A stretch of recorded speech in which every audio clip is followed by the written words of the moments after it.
Aloha!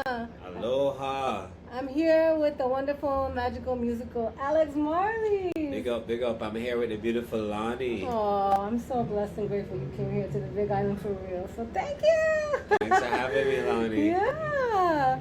So this is like a magical kind of dream come true moment for me. We just did a great show last night. Wasn't that fun? Yeah, it was nice. Blue God. Dragon was lit. He ripped it up on the guitar. You should see him. You're going to see him. I'm going to post lots of videos. But that was amazing. Thank you so much. So Appreciate it. we have another show we're about to do right now. I finished my set. He's about to go on. And Lani did an amazing performance, and she set the whole vibe. You know, once she blessed the stage, it's easier for me to go up there. You know, you're she set the tone. We just have aloha for each other. That's nice. Pure aloha. So I just have a couple fun questions, some deep questions. Is that okay? Yeah. All right. So, Alex, what were you like as a keiki, as a child? What kind of little boy were you? I was rude. I was troublesome. I gave trouble. I asked a lot of questions. Why? Why? I want to know everything. Yeah. Explain the universe now. Make it make sense. Make it make sense. Oh, right on. Are you curious? Are you still curious like that? You still ask questions? Well, that's the only way you get answers. You gotta question things and, yeah. think about life and what's life's purpose and meaning. Right on. Who are some of your biggest musical inspirations? I just want to know. Well, Uncle Bob. Yeah. And then Jimi Hendrix, Carlos Santana. You got John Coltrane. You got the Scatterlights. You got Dennis Brown. You got listening recently a lot of Marvin Gaye, Michael Jackson. Yeah. And how old were you when you first picked up an instrument? I was like 15 when I started to play guitar, but I was probably like 13, 12 when I started to play djembe drums. And you're classically trained or something, right? Yeah, training classical and jazz and stuff. I went to music school and all that. Oh, wow. Yeah. So is that stuff helpful for playing reggae too, or? Yeah, definitely, because you get to mix the jazz and classic and different stuff, rock and all of that in with the reggae. So you're not just playing straight reggae, you know what I mean? Yeah. You can appeal to international markets and different music genres. You come to a Marley Rebel show, you get every kind of genre from reggae to hip hop to dancehall to Afrobeat. I'm not afraid to experiment in different genres. Yeah. I think music school did help to open me up to being able to switch genres so quickly. Yeah. Or fly in and only have 2 days to rehearse with a band or 1 hour to rehearse with a band and put it all together quick. And this, that, explain the notes and everything because that training helped a lot. So yeah. And I'm grateful that I chose to do that because I was going to go to like med school or do law or something. What? My parents wanted me to do something like that, more practical, and I chose music Even school. Even Marley, their parents are trying to get them to keep looking back. They were like, the music thing, is tricky. Now I know what they meant, but it's still cool, it still worked out good for me, so I'm grateful. Oh, God bless. And what's some of your biggest accomplishments, things that you're proud of in this life? Having children, being a dad. Right on. Yes. I'm the first Jamaican to drop in that pipe. Oh, you are? That oh counts my for God, anything. Yeah, it is. I tried pipe one time and I got wow, that was the most humbling. And just being there in Hawaii and singing for the people and being able to make happy moments with people, because I was thinking this morning, I was like, music makes people happy, and that's kind of like a superpower if you can create a happy moment, because not everybody's able to do that and cheer people up and cure people from depression and stuff, and make people want to build communities and communicate and stuff. And I feel like that's something very unique that if you have the right type of music and vibe, that you're able to do that. That's what I aim to do in my music, because that's kind of like what Bob, his music, it touched a different part of your emotion and your spirit and stuff like that, So. Yeah, it's really healing, and I saw you, I danced more last night than I have in years. That was great. Oh my goodness. So thank you for bringing those good vibes. And how old were you when you first rocked out like that on a stage and just felt the spirit?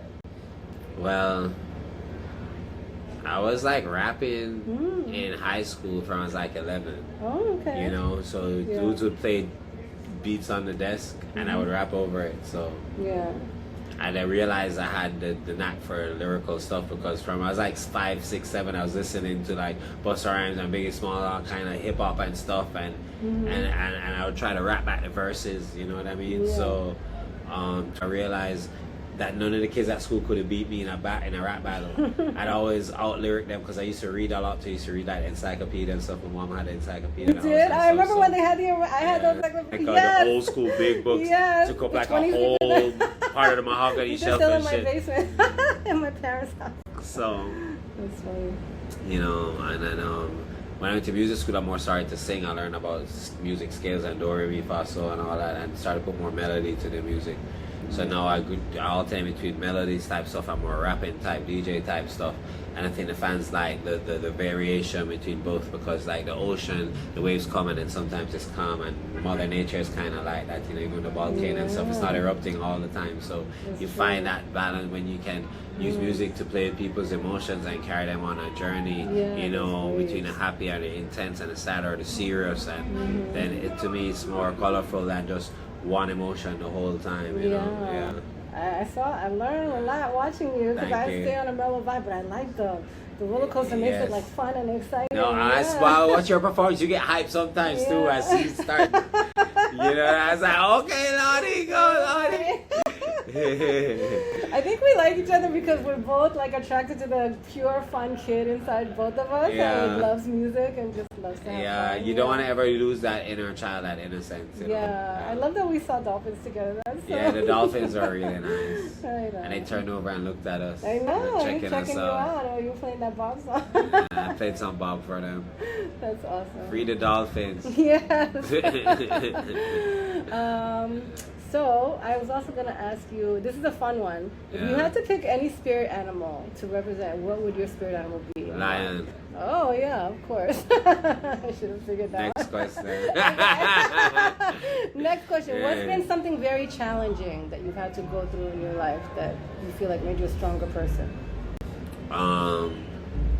You know, just haters, you know what I mean? People go and hate on you and try to put you down. You go through that every day, but at the end of the day, you know, I just take it as a compliment now, because somebody feels like, damn, you're doing so well, I need to hate on you. Because I remember that I used to be a hater too. I used to see successful people, I'm like, damn, how they get all that? Like, you know, until you realize, you know, why don't you try learn from that person? You ever thought of asking them instead of just hating on them for what they got? Say, hey, you know, how did, you know, and try. People like to tell you their story and teach you how, because everybody had a different road to success, and people work hard for their shit. So you shouldn't hate on nobody.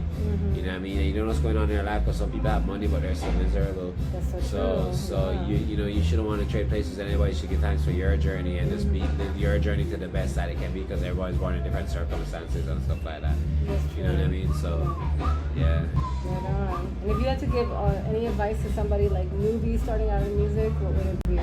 Will be create a community, network, use social media to your full advantage, shoot content, shoot your own music videos, you know, learn how to produce your own music, learn how to play an instrument and sing first of all, don't just grab the mic, because then you can write songs different and compose, you know, think Stevie Wonder, all those guys, even Michael Jackson, who he wasn't necessarily playing an instrument while he was performing, he knew how to play instruments and compose and stuff. So they weren't numb to that kind of thing, because you don't separate the musician from the artist. The musician and the artist should be one and the same. And that's one of my biggest points in music. A lot of flaws I see people do. They're like, oh, I'm an artist, you know, but they can't play no instrument. You know what I mean? That's true. So take the time. It's discipline. It takes a lot, but you get there. Yeah. One day you be on tour in Hawaii like Marley Rebel, Alex Rebel Marley. You know what I'm saying? Sorry. It's okay. Last question. Anything on your bucket list that you still want to do, and where can people find your music and stuff like that? I want to see world peace. That should be everybody's, you know, I want to see everybody get along. And, you know, find me Alex Marley Music on Instagram, YouTube, wherever Alex Marley Music. You know what I mean? Just Google me, Alex Rebel Marley. You know what I'm saying? We out here in Hawaii, bro. Big up Lani. Thank you so much. God bless. God bless. I love you. God bless. One love.